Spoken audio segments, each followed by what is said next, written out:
జగన్ కూడా ఇప్పుడు కూటమి తప్పులు చేయనివ్వాలి. కూటమి సర్కారుకు సంబంధించి వాళ్ళు తప్పులు చేస్తే గనక ఆబ్వియస్లీ ఆయనకు అడ్వాంటేజ్ ఉంటుంది. ముందు ఆ క్యాడర్ను కాపాడుకోగలగాలి. ఎందుకంటే ఇప్పుడు ఇంతకుముందు టాపిక్ లో డిస్కస్ చేశాం. మాజీ ఎమ్మెల్యేలుగా భవిష్యత్తు లేదనుకుంటే వాళ్ళు గనక షిఫ్ట్ అయితే గనక ఇప్పుడు కన్నబాబు గారు చెప్పారు ఏంటంటే బీఆర్ఎస్ పోతే కాంగ్రెస్ అయిందా, కాంగ్రెస్ పోతే బీఆర్ఎస్ అయిందా. కానీ కాంగ్రెస్ దెబ్బతినడం వల్ల 2018లో అందరూ కాంగ్రెస్ ఎమ్మెల్యే జాయిన్ కావడం వల్ల డెఫినెట్ గా కాంగ్రెస్ మీద ఎఫెక్ట్ పడింది. సో అక్కడ రెండే పార్టీలు ఉన్నాయి ఇవాళకి, వైసీపీ లేకపోతే టీడీపీ, కాబట్టి ఇబ్బంది ఉండదు. రేపు థర్డ్ పార్టీ వస్తే, రేపు బీజేపీ కాంగ్రెస్ అక్కడ పికప్ అయితే ఇబ్బంది ఉంటుంది కదా. సో పార్టీ క్యాడర్ ని కూడా కాపాడుకోవాలి. ఎందుకంటే చాలా మంది ఇప్పుడు సోషల్ మీడియాలో పోస్ట్ పెట్టిన వాళ్ళు వైసీపీ క్యాడర్ అక్కడ చాలా మంది అరెస్ట్ అవుతున్నారు, చాలా మంది రాష్ట్రానికి దూరంగా ఉంటున్నారు వాళ్ళు చేసిన దానివల్ల. సో వాళ్ళ మనోస్థైర్యం నింపాల్సిన అవసరం ఉంది. అందుకనే జగన్ అలా కామెంట్ చేశారు, సప్త సముద్రాల అవతల ఉన్న ఆ పోలీస్ ఆఫీసర్ని అరెస్ట్ చేస్తారని. ఒక విధంగా పోలీసులకు థ్రెటన్ చేశారు. మళ్ళీ జగన్ పవర్ లోకి వస్తే మా పరిస్థితి ఏంటో, ఇప్పుడు టీడీపీ వాళ్ళు పెడుతున్న పరిస్థితి అని థ్రెటన్ చేశారు. రెండవది క్యాడర్ కూడా మెసేజ్ ఇచ్చారు, నేను మీ వెంట ఉంటా అని చెప్పి. సో క్రేజ్ అయితే బ్రహ్మాండంగా ఉంది. జగన్ క్రేజ్ ఏమాత్రం తగ్గలేదు, నో డౌట్ ఆ విషయంలో. దీన్ని ఖచ్చితంగా ఆయన మెయింటైన్ చేస్తారా చూడండి. ఇంకా బిల్డింగ్స్ మీద వాటి మీద జనం అయితే ఖచ్చితంగా ఉన్నారు. ఆ జన ప్రవాహం అయితే కంటిన్యూ అవుతూ వస్తుంది.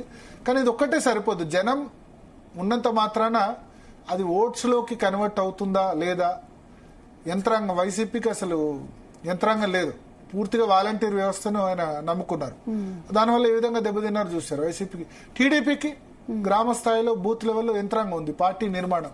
సో పార్టీ నిర్మాణం వాటి మీద దృష్టి సారిస్తేనే ఇవన్నీ కూడా ఓట్ల రూపంలో కన్వర్ట్ అవుతాయి. లేకపోతే సెల్ఫీలు, ఫోటోలు, ఈ అభిమానం అంతవరకే పరిమితం. అల్టిమేట్ గా ఓట్లో కన్వర్ట్ కావాలి కదా. అయితే జగన్ కూడా బెంగళూరులో ఎక్కువగా ఉంటున్నారనే వాదన కూడా ఉంది. ఆబ్వియస్లీ అంటే ఇప్పుడు ఆయన రోజు ఇక్కడ ఉండి కూడా పెద్దగా మాట్లాడాల్సింది చూడాల్సింది కూడా లేదు కదా. అంటే వారానికి ఒక 3 రోజులు 4 రోజులు ఇక్కడ ఉంటారు, 3 రోజులు అక్కడ ఉంటున్నారు. ఇప్పుడు చంద్రబాబు నాయుడు గెలిచినప్పుడు జగన్ ఫస్ట్ లోటస్ పాండ్ లో ఉన్నారు 2014 అధికారంలోకి వచ్చినప్పుడు కదా. లోటస్ పాండ్ లో ఉండి లాస్ట్ పాదయాత్ర మొదలు పెట్టినప్పటి నుంచి పాదయాత్రలో జనం, మళ్ళీ లోటస్ జనంతో పాదయాత్ర డైరెక్ట్ ప్రతి వారం శుక్రవారం కోర్టులో హాజరు కావడం, హైదరాబాద్ ఇంటికి రావడం, మళ్ళీ పాదయాత్ర.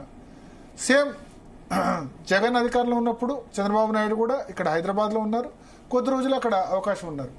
సో ఆబ్వియస్లీ జగన్ కూడా అదే మెయింటైన్ చేస్తున్నారు. జనం ఇవేం చూడరు. కేసీఆర్ ఫామ్ హౌస్ లో ఉన్నాడా, జగన్ ఇక్కడ బెంగళూరులో ఉన్నాడా, ఇవన్నీ ఇట్స్ నాట్ మ్యాటర్ అని నేను అనుకుంటున్నా. ఆబ్వియస్లీ ఎలక్షన్ దగ్గరకు వచ్చే కొద్దీ వాళ్ళు ఏదో ఒకటి మళ్ళీ పాదయాత్ర ఏదో ఒకటి తీసుకుంటాడు జగన్ 2-3 సంవత్సరాల తర్వాత అయినా. కానీ మధ్య తరగతికి సంబంధించి అయితే కొన్ని మొన్న చేసిన మిస్టేక్స్ వల్ల డెవలప్మెంట్ విషయంలో, అభివృద్ధి విషయంలో, లేకపోతే ఆ విషయంలో మధ్య తరగతిని అయితే చాలా వరకు దూరం చేసుకున్నారు. దాన్ని మళ్ళీ ఏ విధంగా రీగైన్ చేసుకోవడం అనేది అంత ఈజీయెస్ట్ థింగ్ అయితే ఖచ్చితంగా జగన్ కాదని చెప్పాల్సి ఉంటుంది. బట్ క్రేజ్ అయితే ఖచ్చితంగా ఉందని మనం చెప్పాల్సి ఉంటుంది. బట్ ఈ క్రేజ్ తో ఓట్ కన్వర్ట్ అవ్వదు అంటారు. ఎంతవరకు ఓట్ కన్వర్ట్ అవుతుంది అన్నది మనం చెప్పలేం ఖచ్చితంగా. ఓకే భరత్. సో